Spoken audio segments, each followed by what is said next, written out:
We have with us once again Sheikh Abu Shahada. I think many of you know him, but in case you're new to the program, Sheikh Abu Shahada accepted Islam in 1991, alhamdulillah. He's also the founder of Muslim Youth Media and a number of youth organizations. And ever since then, alhamdulillah, he's been active in the da'wah and active in doing Islamic work. So he has a lot of experience with the youth. And today he's with us, alhamdulillah. His topic tonight is the mind virus. Once again, the mind virus. We have approximately, we have up to 8 o'clock, inshallah. Sheikh, so without further ado, I turn it over to Sheikh Abu Shahada.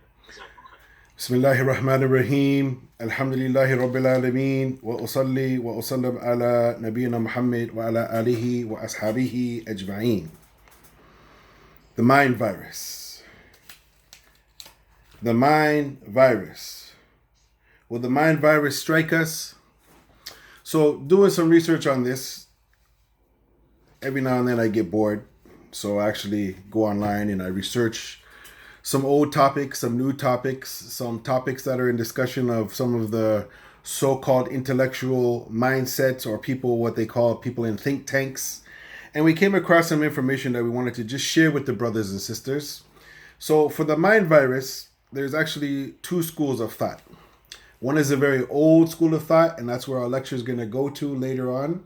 And the new school of thought, which is actually coming out, which actually makes a little bit more sense than the old mind virus, is what we're going to try to tackle later on. So for the new mind virus, is what people are talking about. They're talking about, number one, political drama, economic uncertainty, ecological challenges, racial tension, technological deadly advancements, automation, stress, anxiety, depression, tired and being overwhelmed, fake news or non-fake news, overworked or underworked, boredom. So this is what some people are calling the new mind virus because they're finding that times are overwhelming. It is a mechanism of delusion, this mind virus. Much of what is happening in their own mind or nowhere in the world at all. Check that out. Something that's happening in their mind or nowhere in the world at all. Much of their thoughts or their thinking are not even true. And as they say, that facts can check. So as for them, we find that the real truth, it helps us to detect delusions and take more control over our thinking. Because many people are lost in this new mind virus called lost in thinking. They're not staying in the moment. They have a lack of confidence. So this is the new mind virus, which is being promoted. I have some things that I agree with some of that, but we want to talk about the old mind virus, the old one. It is still being promoted. And the reason why, brothers and sisters, that we want our brothers and sisters to look into this is because, unfortunately, some of these ideologies are being promoted to our children in the universities. And it came to my attention a few years ago that two different sets of brothers, some brothers in Scarborough and some brothers in Mississauga, both were describing a Hafidh of Quran who went to university, and after some years of studying with the professor, he left Islam. Now, we thought it was all the same person, but then after having some other discussions, we found out it is two different brothers, similar backgrounds, similar names, but it's two different brothers. Both of them were Hufadh of Quran. They both led the Salat at one time in the masjid. They both were, mashallah, considered people to follow. They went to university, and then they became apostates. So now let us deal with the old mind virus. This is a lot of information. It's very technical. There's going to be a lot of huge words. Even some of them I had to look up. There's going to be some concepts that need to be discussed, some concepts that need to be researched, but it is very important because, unfortunately, this is still amongst us. So back in 1991, a man by the name of Richard Dawkins, he wrote an essay called Virus of the Mind, which he likened religion to a virus. So he's one of the foremost secularist atheists, And in 1991, he wrote a book called Viruses of the Mind, in which he likened religion to a virus. So there was another man who debated him, and his name was Brett Weinstein. He had a different opinion, and he said that this is not so. He claims that religions are evolutionary and their survival, and they give adaptations which reproduce. So it's kind of technical, but inshallah ta'ala, it's extremely important because there's some great articles that have been written in refutation. And for us to understand where we are as a Muslim, we have to understand that certain ideologies are being promoted and we're not with our children all the time. And if we don't have, brothers and sisters, some information, we'll find that many of the secularists and atheists, they're inventing concepts that are confusing our children. And our children are being affected with what is known as what we call their mind virus. So he wrote a book called The Selfish Gene. And basically he talks about what a meme is. He's actually one of the first people they credit with the word meme. And it is a unit of cultural transmission. So, the mind virus, the danger of not knowing what is being discussed in the secularist think tanks is dangerous for people of faith. The danger of not knowing what is being discussed in the secularist think tanks is dangerous for people of faith. We're not just talking about the Muslims, we're talking about all religions. That these people, they think that every religion, whether you're a Christian, whether you're a Sikh, whether you're a Hindu, Buddhist, Jewish, that all of us, we all have some sort of a virus in our mind. So, let us begin. So this idea began with Richard Dawkins. The selfish gene. He wrote this book called Viruses of the Mind, which discusses what is called dual inheritance theory. Why is this important?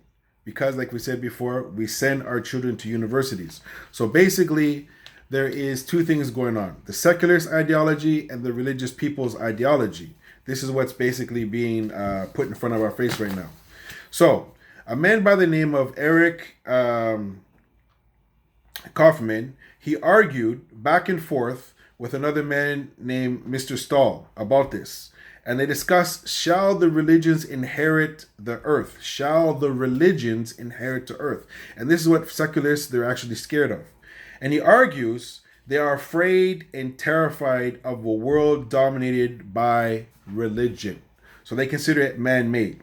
So the atheists, they don't believe in what is known as the supernatural watcher. And we say that's Allah Rabbil Alameen.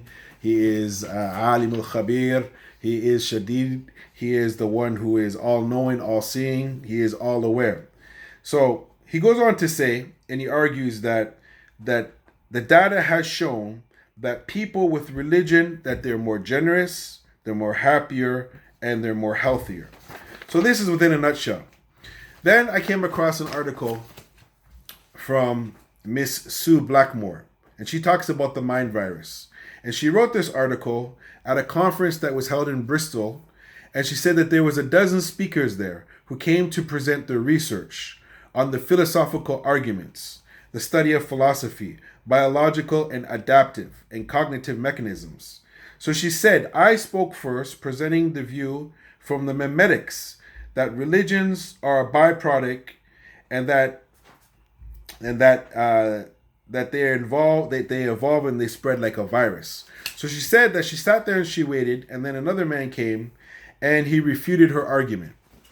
So she said, why I no longer believe religion is a virus or religions are viruses of the mind until a few days ago when some shocking data came.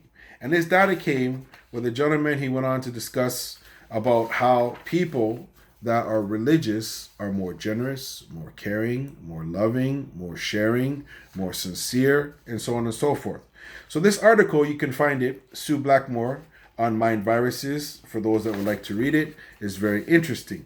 And she talks about this in great detail, and then she shows that her school of thought at one time, it was refuted. So some of the words that were written in this particular set of different books that were written, we find that they use some horrible words. They use the word parasitic, bacterium, symbiotic. So as for parasitic, afraid of any religion. Also, bacterium, organisms of the parasite that indoctrinate. Also, symbiotism, involving interaction between two different organisms and close physical association. So they get very scientific here, but they're basically trying to say that religion within itself, it's a problem. It's a virus. It is growing rapidly. And that scientifically it doesn't make any sense. Now I have some members of my family who happen to be non-Muslim, and many of them they say they don't believe in God, or they're agnostic. They say God is up in the heavens somewhere, but he hasn't really helped me out. Life's been difficult for me. I don't know what's going on in life. If there is somebody, or if the great man up north, why doesn't he send me some money? They sit and they complain all the time because they haven't sat and thought about it. So moving from that, we find that a lot of people, they're confused. They don't know what's going on. They have doubt. They don't know what religion really has given them, except for that religion they're always taking, they're never giving. These are some of the arguments that some of my family members over the years, they've said to me, what has God done for me? What has the community done for me? So we find that all of this stuff needs to be explained to them in a better detail, and we need to find someone eloquent enough to go and talk to every single one of them, but who has time for that? So going to the second article, which I found, which is extremely beneficial. I'm going to take some parts of that article because it is very long, and I actually tried to go to the printing shop today, but they're closed. I wanted to print it out, but I had to actually handwrite everything just to kind of get some understanding of where the mindset of some of these people are. So a guy by the name of Edward Chong, he refuted a man named Phil Stahl. And Phil Stahl, he also wrote an article entitled The Mind Viruses and the Memes. This article is part of literature of a group of what they call the Free Thinkers of Colorado Springs, and it's been refuted by a man by the name of Edward Chong. So Edward Chong, he goes on to say that my approach here is to list the contents of this article and to systematically analyze it, exposing the fallacious tactics that I have found within it. So you can imagine there's people that are out there that are sitting there writing articles, and they're being published by literally agents or magazines or different things, and they're being promoted out there. People read it, and then, depending upon what school of thought that they're following in life, they take it, they embrace it, and that is what they hold as law and order, that this is how it's supposed to be.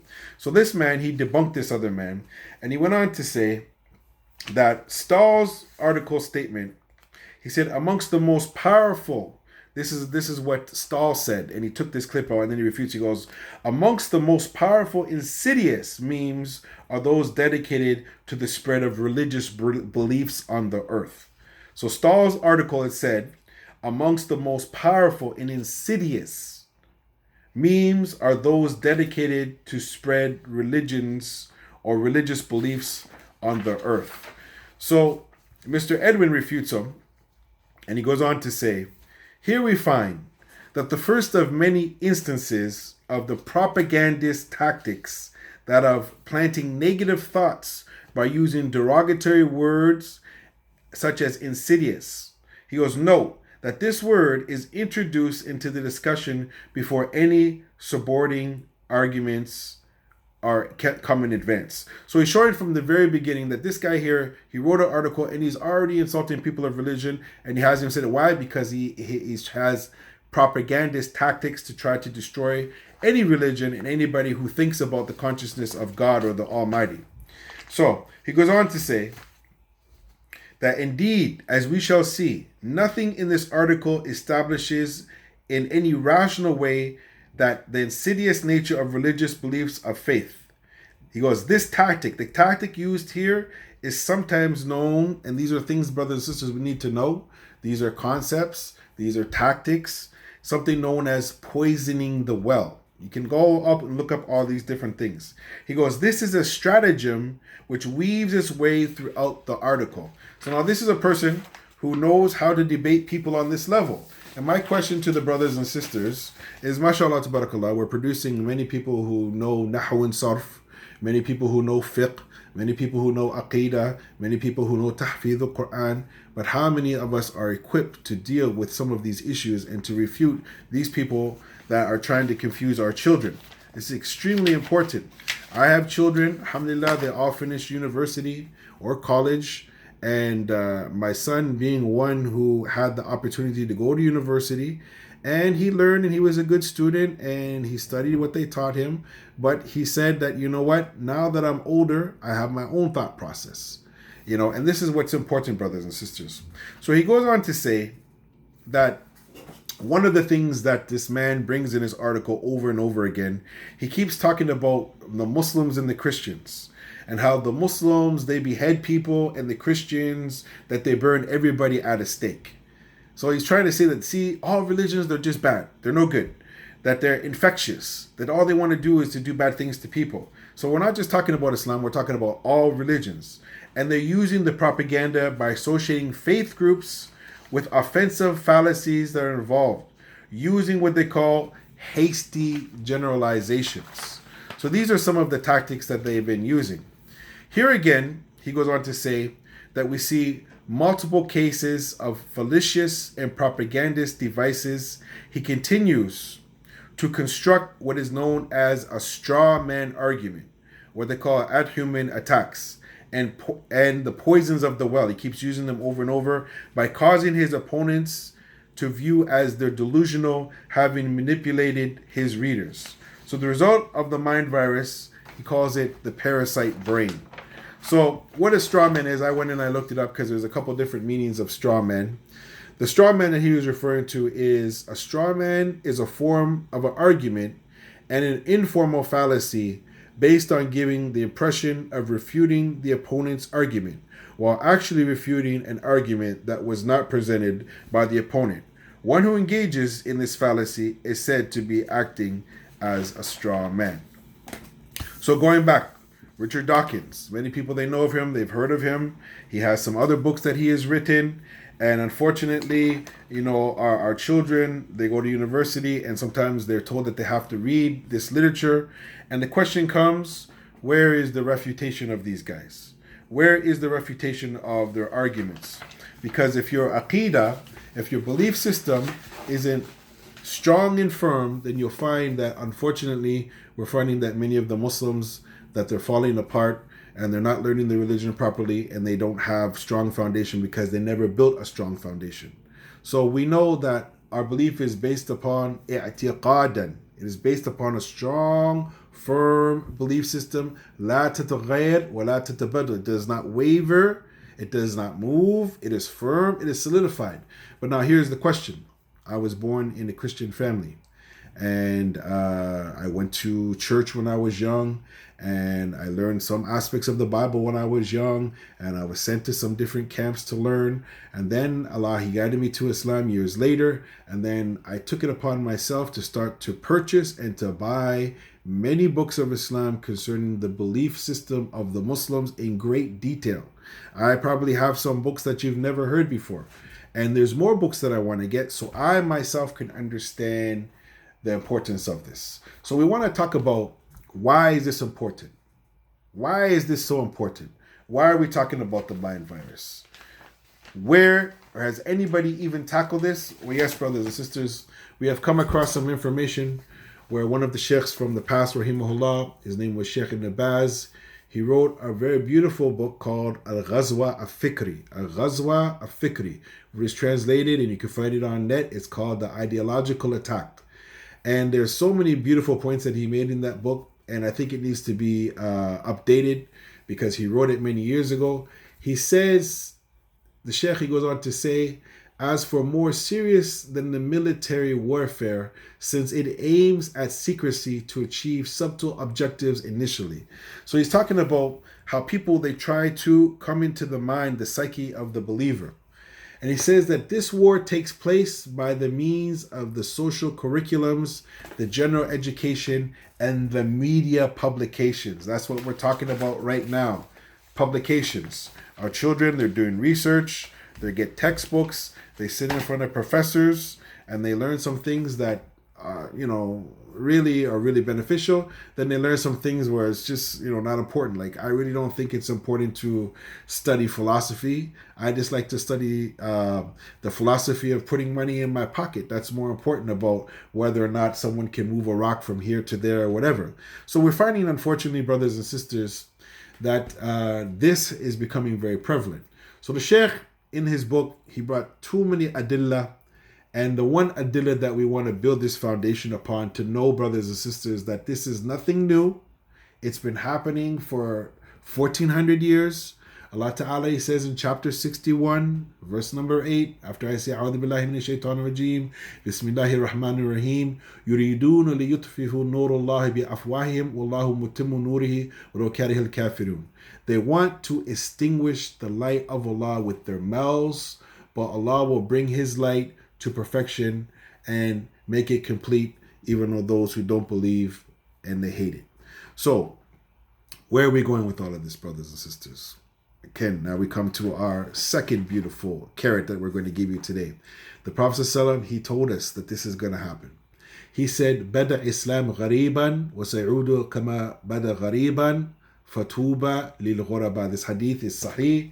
It is collected in the Imam Muslim book. And the Prophet went on to say that Islam, it began as something strange. And it will again return to being something strange. So give the glad tidings to those that are strange. So if you're a person who goes to the mosques frequently and you pray a lot and you don't drink alcohol, you don't chase after women, you don't gamble, you don't do lottery, which my family all the time, they say to me, well, let me give you a drink, cuz. Have a drink, cuz. I say, no, I don't drink. Oh, that's weird. Here, cuz, don't you know the lotto's 50 million today? You give me a couple of dollars and, we'll put it together as a family. I say, I don't gamble. Oh, that's weird. You don't gamble? You don't like money?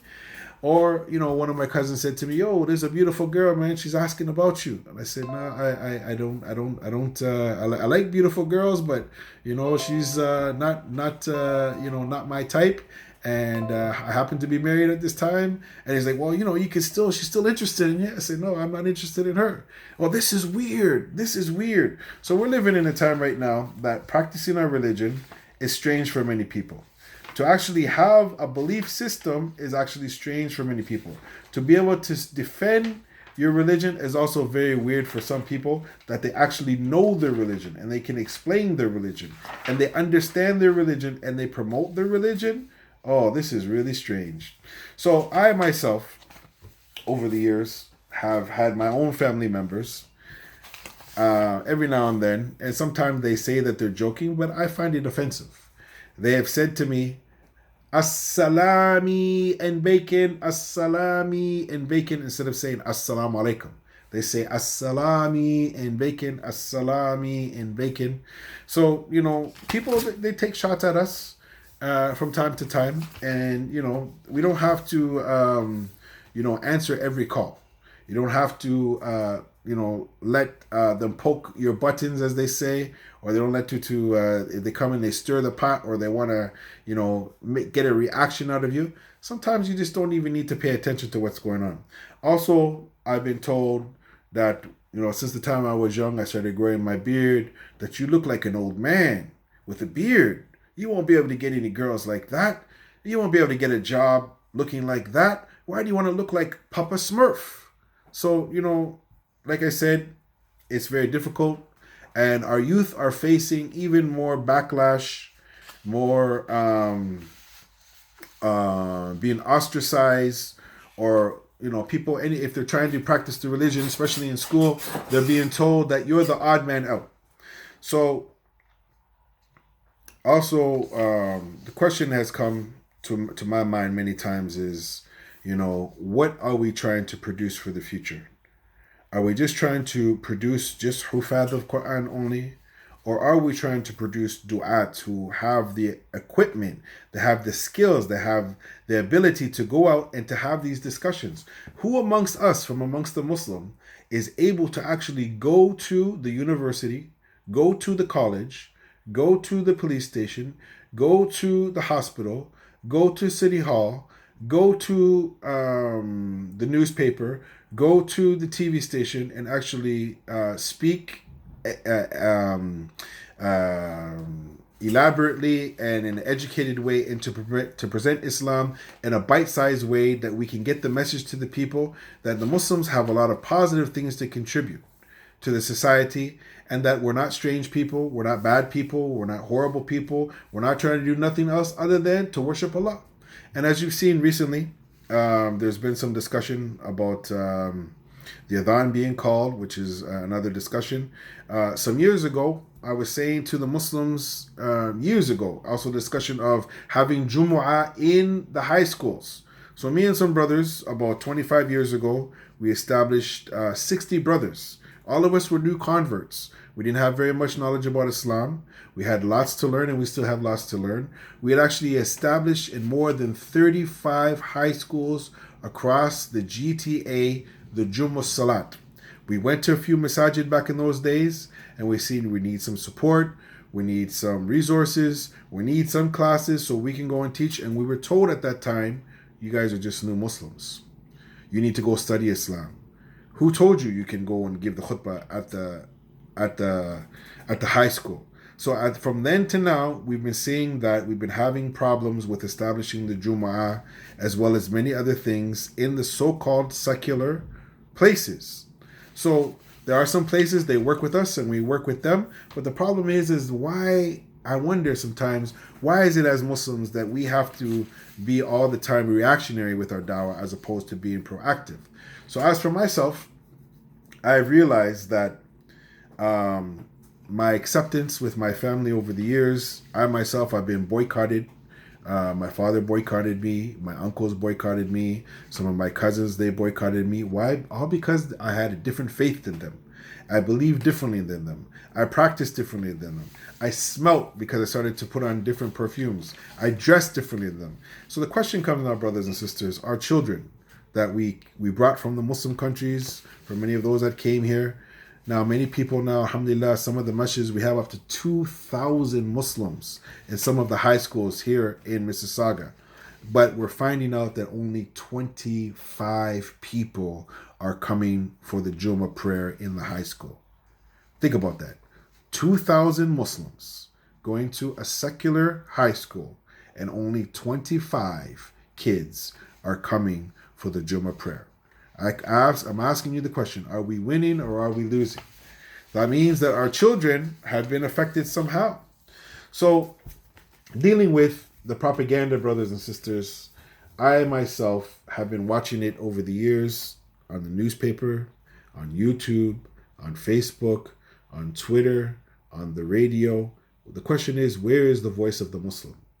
And an articulate Muslim, someone who's more articulate than me, but I've listened to the radio, and usually who they bring on is they bring on a brother named Ahmed or Muhammad. He can barely even say his own name, and he just gets ripped to shreds, and they make him look like a buffoon, and they keep using him as the guy who they go to for any religious discussion. That has to change. We need to have people that are in the forefront, that are able to articulate and to be able to deal with this mind virus that is going on. Now, I myself, over the years, I've spent some time learning as much as I can, and I realize that our youth, they're at a critical state right now where they're looking for leadership. They're looking for people to come forward and to teach them right from wrong. And alhamdulillah, we found that there's very few masajid that actually have decent programs that are working to try to put our kids in a position for the future. For myself now, I'm almost turning 49. I have to now take the football, and for anybody who knows American football, take the football and pass it to the running back, the new young kid that's coming up. I want him to take over. I don't want to continue to run till I'm 70 years old and to always be the guy who gets called on. No, we need youth to come forward and to be able to tackle some of these pertinent issues that are being brought to us day in and day out.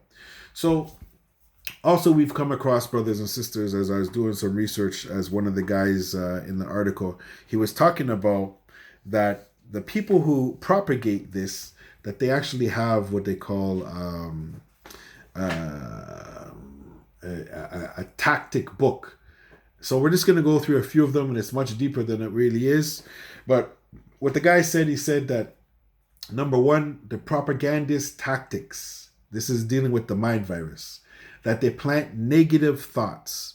Oh, the Muslims are bad people. They're this or that. You fill it in, what you've heard through movies, through songs, through the newspapers, all the horrible names they've been saying about the Muslims. Number two, using derogative words. The Muslims are insidious, or whatever religion is insidious. Number three, they have no supporting arguments. They just make these things up without any proof.